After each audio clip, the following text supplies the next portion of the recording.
The ACP, also called the Supervisor Control Panel, is the main control panel of the bed.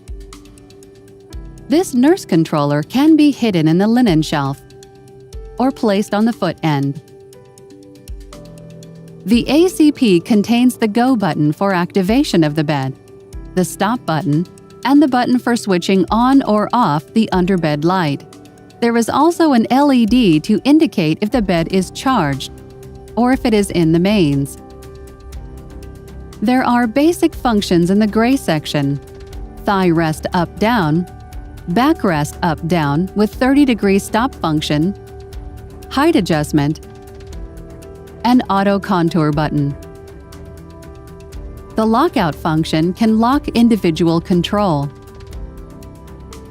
On the right, there is a lockout function for foot pedals, gray Trendelenburg, and reverse Trendelenburg.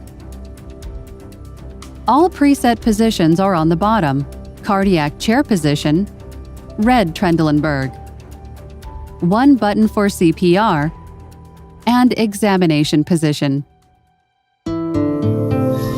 Lynette, designed to help you care.